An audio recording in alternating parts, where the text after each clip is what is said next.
క్రీస్తునందు ప్రియమైన వారులారా, మరణాత మన రక్షకుడైన యేసుక్రీస్తు ప్రభు వారి నామం పేరిట మీకందరికీ శుభములు కలుగునుగాక. ఆమేన్. పరిశుద్ధులు ఎం దేవదాసాయి గారిచే రచింపబడిన పరమగీతార్థము అనే పుస్తకం యొక్క ఆడియో కంటిన్యూషన్. అతని ఎడమ చెయ్యి నా తల క్రింద ఉన్నది, కుడి చేత అతడు నన్ను కౌగలించుచున్నాడు. పరమగీతం 2వ అధ్యాయం 6వ వచనం. ప్రభునందు ప్రియులారా, పై వచనంలో వధువు సంఘము ప్రేమాతిశయం చేత మూర్చిల్లిన నన్ను ఆదరించమని బలపరచమని తనకన్నా ఉన్నతానుభవం గల పరిశుద్ధులను కోరుచున్నది. ఈ వచనం నందు ప్రేమాతిశయం చేత మూర్చిల్లిన వధువు సంఘం యొక్క తల క్రింద ప్రభువు ఎడమ చేతి నుంచి కుడి చేతితో కౌగలించుకొనుచున్నట్లున్నది. తల్లి బిడ్డను ప్రక్కనందించుకొని తన ఎడమచేయి బిడ్డ తల క్రింద ఉంచి కుడి చేతితో చప్పడించును, జోకొట్టును. అప్పుడు బిడ్డ హాయిగా నిద్రపోయి అలసట తీర్చుకొనును. తల్లి ప్రేమ ఎటువంటిదైనది ఇందు కనబడుచున్నది. ప్రభువు చిన్నపిల్లలను ఎత్తి కౌగలించుకొని వారి మీద చేతులుంచి ఆశీర్వదించెను. లూకా 18:16. అలాగే ప్రభువు విశ్వాసిని ఒక చేతితో కౌగలించుకుని మరి ఒక చేతితో ఆశీర్వదించుచున్నట్లు తెలియచున్నది. తల్లి ప్రేమను మించిన ప్రేమ ఇందు మనకు కనబడుచున్నది. 1. అదృశ్య దేవుని హస్తములతో ఆది నరుని సృజించును. ఆదికాండం 2:7. కీర్తన 119:73. ఆయన నరునికి రూపు ఏర్పరచెను. దేవుడు నేలమట్టిని తీసి సమస్త అవయవములను అమర్చెను. ఇందు దేవుని 2 చేతులు పనిచేసినట్లు తెలుసుకునగలము. మన ఆది తల్లి అయిన హవ్వను కలుగజేసినప్పుడు కత్తిని వాడకుండా, రక్తం చిందించకుండా, ఆదామునకు నొప్పి లేకుండా, ఆయన శరీరమునకు మచ్చ లేకుండా ఖడ్గమైన దేవుని కుడిహస్తమే ఆదాము యొక్క ప్రక్కను చీల్చి ఎముకను మాంసమును తీసి మరొక హస్తములో నుంచి ఆ చీల్చిన చేతితోనే గాయమును చమిరి ఆ గాయమును మాన్పెను. ఇదే భూలోకంలోని మొదటి ఆపరేషన్. ఆ అదృశ్య దేవుని హస్తములే హవ్వమ్మకు సౌందర్య రూపమును కలగజేసినవి. అలాగే మనలను సృజించిన ఆ హస్తములే మనకు ఎట్టి సహాయమునైనను చేయగలము. 2. దేవుడు నరావతారి యేసుక్రీస్తుగా రాకముందు పాత నిబంధన కాల సంగమునకు ఆత్మరూపిగా అనేక మార్లు ప్రత్యక్షమై అనేక ఉపకారములను చేసెను. దేవుడే పాత నిబంధన కాలమును తన చేతులందు చెక్కుకొని నిత్యము వాని స్థితిని ఆయన చేతులందు చూచును. యెషయా 49:16. వారిని ఆదుకొనును. దావీదు కీర్తన 18:25. వారిని ఆశీర్వదించుచు వారికి ధనఘనతలను కలగజేయుచుండెను. కీర్తన 16:11. మరియు తన హస్తముతోనే వారికి అవసరమైన ధర్మశాస్త్రమును వ్రాసి పాత నిబంధన కాలపు సంఘమును క్రీస్తు ప్రభువు శరీరధారిగా వచ్చుటకై సిద్ధపరచెను. నిర్గమ 31:18. 3.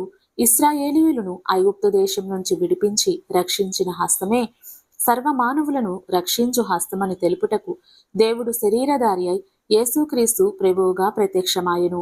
హెబ్రీ 8:9. రోగులను ముట్టి స్వస్థపరచెను, మృతులను చేయి పెట్టి జీవమిచ్చెను. మత్తయి 9:25, మత్తయి 8:3. ఆకలిగొన్న 5,000 మంది ప్రజలకు ఆ హస్తమే అద్భుతాహారము గావించెను. లూకా 9:16-17. అపాయములో ఉన్నవాణ్ణి హస్తమును పట్టి లేపెను. మత్తయి 14:31. పాపుల యొక్క మరణశిక్ష కొట్టివేయుటకై నేలపై వ్రాసినది ఆ హస్తమే. యోహాను 8:6. ప్రభువు తన శిష్యులను పరిపూర్ణ ప్రేమ రూపంతో అంతము వరకు ప్రేమించుచు ఆయన శ్వాసముతో పాలిభాగస్తులుగా చేర్చున్నదని తెలుపుటకై వారి పాదములను నీళ్లతో కడిగి వస్త్రముతో తుడిచిన హస్తములు ప్రభువుతో శిష్యులతో ప్రభువును ఏకమై జీవించుటకు ప్రభువు యొక్క శరీర రక్తములను పంచి ఇచ్చిన హస్తములై ఉన్నవి. యోహాను 13:4, యోహాను 6:56. హవ్వమును చేసినప్పుడు ఆదామును గాయపరిచిన హస్తములే సంఘమును సిద్ధపరచుటకు గాయపరచబడెను. పాపిని పరదైసునకు కొనిపోయినది ఆ హస్తములే.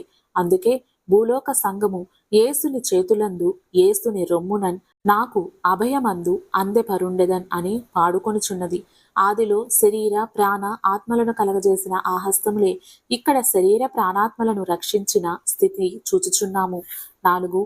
మహిమ రూపధారి అయిన క్రీస్తు ప్రభువు సంఘమునకు సహాయకారుడై తన్ను తాను కనపరుచుకొనెను. మార్కు 16:20. సంఘమును సిద్ధపరచును. తప్పిపోయిన కుమారుడు దరిద్రుడై వస్త్రహీనుడై పందుల మంద దగ్గర నుండి తన తండ్రి యొద్దకు వచ్చినప్పుడు తండ్రి కౌగలించుకుని ముద్దు పెట్టుకుని శుద్ధి చేసి వస్త్రములను ఉంగరమును పాదరక్షలను ధరింపచేసి రాజకుమారునిగా చేసి రాజవిందు చేసెను. అలాగే ప్రభువు సంఘమును తన చేతులందుంచుకుని తన రక్తముతో శుద్ధి చేసి తన శరీర రక్తములనిచ్చి సంఘమును బలపరచుచు తన ఆత్మనిచ్చి ఆయన రాకకై సిద్ధపరచుచుండెను. యోహాను 10:28. ఈ భూలోకంలో ఆయన సిద్ధపరిచినదంతయు తల్లి తన బిడ్డలను కౌగిట అందించుకొని సిద్ధపరిచిన రీతిని పోలియున్నది. భూమిపై ఇప్పుడు సిద్ధము చేయబడిన వధువు రేపు మధ్యాకాశంలోనికి రానయున్న ప్రభువు కౌగిటలోనికి ఆకర్షింపబడును. ఈ స్థితి అంతటినీ ఎరిగిన సంఘము ప్రభువు ఎడమ చేయి నా తల క్రింద ఉన్నదనియు ఆయన తన కుడి చేతితో నన్ను కౌగలించుకొనుచున్నాడని పలుకుచున్నది. ప్రియ శ్రోతలారా, ఆరోహణ కాలమందు తన శిష్యులను దీవించుచూ వెళ్లిన ప్రభువు యొక్క దీవెన హస్తములు నేడు దీవించుచూనే ఉన్నవి. లూకా 24:50. అట్టి దీవెన భాగ్యం మీకందరికీ కలుగునుగాక. ఆయన కౌగిట అను దైవ సన్నిధిలో సిద్ధపడి మేఘంలోనికి ఆకర్షింపబడు దీవెన మీకు కలుగునుగాక. ఆమేన్. నాకింత ప్రోత్సాహనందముల్గల్గుట కేకర్త ఘనమైన హేతువయ్యుండు నాకు గలయున్నత కారణమే నాదుడగును నేను మురియు శ్రీకరం భగునామీది సిల్వబడ్డ యేసుక్రీస్తే నాకింత ప్రోత్సాహనందము గల్గుట కేకర్త ఘనమైన హేతువయ్యుండు. హల్లెలూయా. మర్నాతా.